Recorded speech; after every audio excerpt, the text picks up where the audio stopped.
Bismillahirrahmanirrahim. Assalamualaikum warahmatullahi wabarakatuh. Selamat pagi 10:58 minit pagi. 2 minit lagi pukul 11. Channel H1 pukul 9. Siap. 14. Oh, Jun. Dah 2 minggu tuan-tuan. Okey, hari ini saya nak kongsikan untuk bacaan gol atau besi kuning yang saya pasti ramai betul peminatnya. Dan ada hari penting, ada perkara penting tuan-tuan yang dijangka akan berlaku pada 2 pagi nanti. Apakah itu? Mari kita lihat kepada data ekonomi. Dan tuan-tuan, bila kita merujuk kepada data ekonomi dan okey, hari ini hari Rabu, Jun 14. 2 petang nanti ada high impact untuk GBP. 8.30 malam nanti ada high impact untuk USD. Yang saya maksudkan adalah tuan-tuan, pagi nanti, 2 pagi nanti, hari Khamis, Jun 15, 2 pagi, waktu Malaysia, FOMC. Membawa ke 2.30 minit pagi. Ini adalah suatu news yang ataupun data ekonomi yang mampu untuk menceritakan pada kita perjalanan yang lebih jelas ke manakah hala tuju untuk USD. Okey, tuan-tuan, kebiasaannya bagi sesiapa yang menggunakan BBMA, dia akan nampak bahawa perjalanan-perjalanan market akan lebih jelas, iaitu dengan munculnya momentum. Selalunya momentum akan muncul paling awal lah, di time frame contohnya H4 ataupun di daily, pergerakan jauh, seawal hari Rabu dan biasanya hari Khamis dia dah jelas. Dan tuan-tuan, hari Isnin, Selasa, yang selalu kita dah keadaan mana makin nak pergi. Dan kebanyakan kita akan nampakkan time frame kecil saja bergerak, time frame besar tak nampak. Besar iaitu H4 dan daily kita nampak mana dah bergerak. Selalunya tuan-tuan, hari Isnin dan Selasa, market di time frame besar dalam keadaan market hilang volume. Itu yang selalu berlaku. Sebab kalau tuan-tuan hanya bergantung atau fokus banyak pada TF kecil, sukar untuk nak nampak perjalanan ni. Bila tuan-tuan nampak menggunakan daily dan weekly, tuan-tuan akan nampak lebih jelas bahawa pergerakan-pergerakan daily weekly ni jelas biasanya seawal hari Rabu atau Khamis.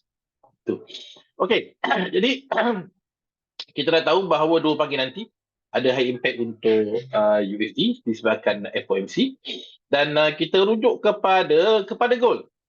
Okey tuan-tuan, lihat di sini. Right? Apa yang sedang berlaku kalau kita perhatikan sangat jelas bahawa pada gold tuan-tuan di daily kita nampak ada candle yang dalam keadaan sideways. Okey, perhatikan tuan-tuan, sideways di sini dia ada bentuk ulangan, iaitu ulangan yang sebelum ini telah pun berlaku di sini. Apa persamaan dia?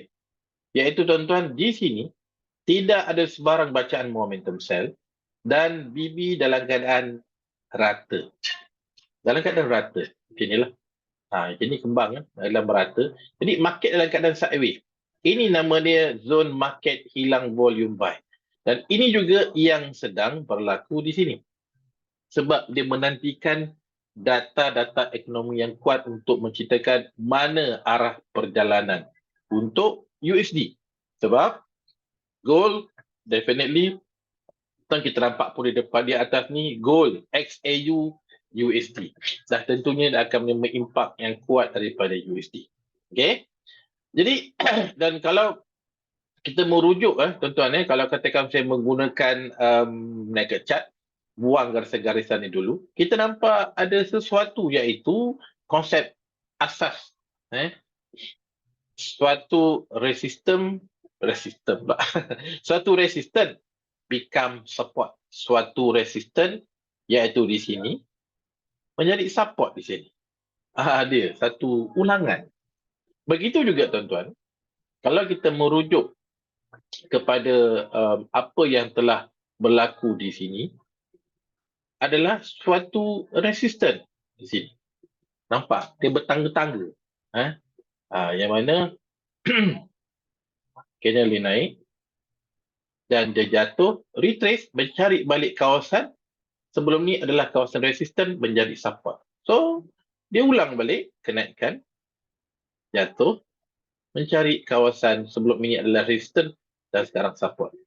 Jadi tuan-tuan, sebagai petanda untuk kita nak yakin bahawa okey, dia dah confirm nak naik ke ataupun tidak, untuk menggunakan BBMA, tuan-tuan, antara salah satu caranya adalah kita menggunakan candle momentum.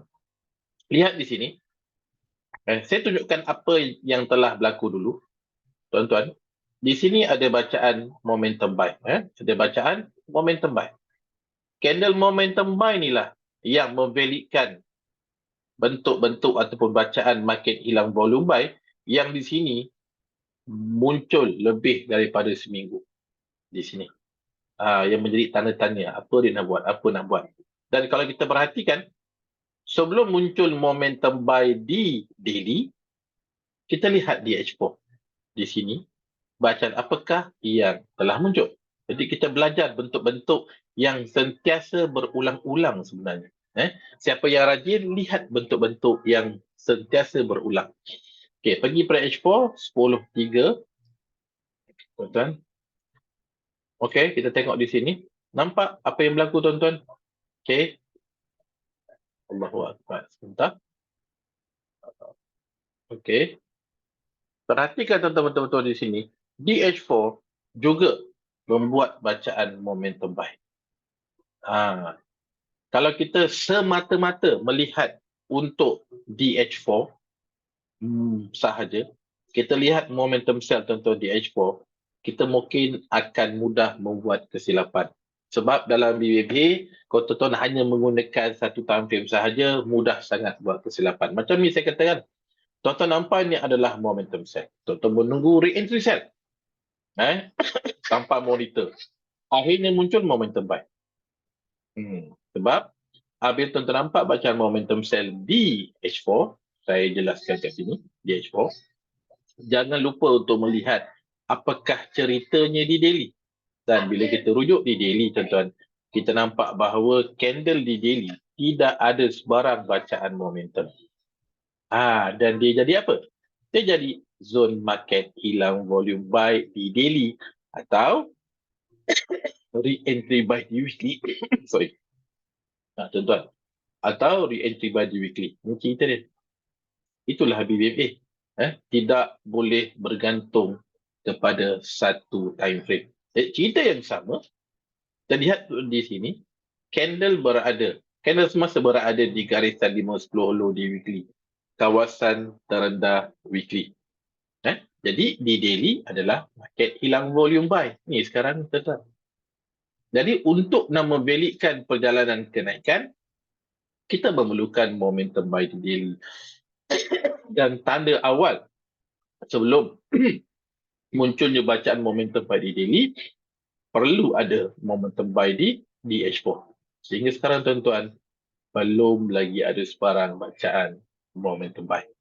Sebarang entry awal, mungkin tuan-tuan dah ada entry di sekitar kawasan yang saya tandakan di sini. Bacaan tersebut hanya akan valid apabila muncul momentum buy di daily. Sama macam ni. Dia turun naik tuan-tuan. Bacaan ini hanya akan valid apabila muncul bacaan momentum buy. Jadi, macam kita katakan tadi, entry awal tuan-tuan, adalah entry yang belum ada confirmation. Masuk dengan keadaan yang berhemah, jaga MM. Kadang-kadang tuan-tuan dalam news ni, sebelum dia nak naik tinggi, dia akan turun dulu sampai kena hit atau kita punya stop loss, dan baru dia naik. Jadi biasanya cara tu, siapa yang gunakan lot-lot besar akan mudah terkena lah.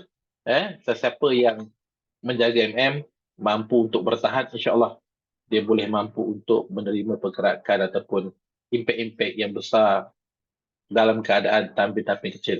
Saya kasih itu dulu setakat ni, dan insyaAllah saya akan teruskan bila nampak bacaan-bacaan yang jelas mampu untuk kita gunakan dalam strategi masing-masing. Terima kasih. Assalamualaikum warahmatullahi taala wabarakatuh.